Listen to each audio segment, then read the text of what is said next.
বিসমিল্লাহির রহমানির রহিম। আসসালামু আলাইকুম ডিয়ার ভিউয়ার্স, আশা করছি সবাই ভালো আছেন, সুস্থ আছেন। আলহামদুলিল্লাহ আমিও ভালো আছি। এই যে বিকালের নাস্তা, গরম গরম স্যুপ, এখানে অনেক ধরনের সবজি দেওয়া হয়েছে। আপনারা বাসায় অবশ্যই স্যুপ রান্না করে খাবেন মাঝে মাঝে, এটা কিন্তু প্রচুর গরম।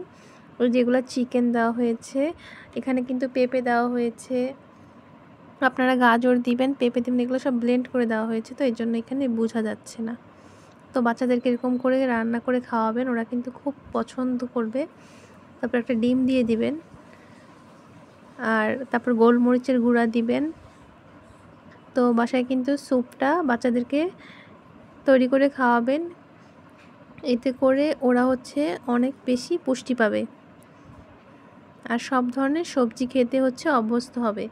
এজন্য আপনারা চেষ্টা করবেন যে বিভিন্ন ধরনের খাবার, যে ধরনের খাবারই হোক না কেন, সেই খাবারে আপনারা সবজি ব্যবহার করবেন। অনেক বেশি না হলেও অল্প অল্প। যে এখানে কিন্তু সবজি বোঝা যাচ্ছে না, কারণ সবগুলো সবজি ব্লেন্ড করা হয়েছে, শুধু চিকেনটা বোঝা যাচ্ছে। এই দেখেন, চিকেনটা বোঝা যাচ্ছে। হ্যাঁ, এগুলো একটু ঝিরিঝিরি করে কেটে দেওয়া হয়েছে এই জন্য, আর সবজিগুলো একদম ব্লেন্ড করে দেওয়া হয়েছে। তো আপনারা ওদেরকে এরকম সবজি দিয়ে খাওয়াবেন। অনেক মজা হয়েছে, আমার কাছে স্যুপটা অনেক ভালো লাগে। তো আপনারা বাসায় এভাবে রান্না করে খাবেন।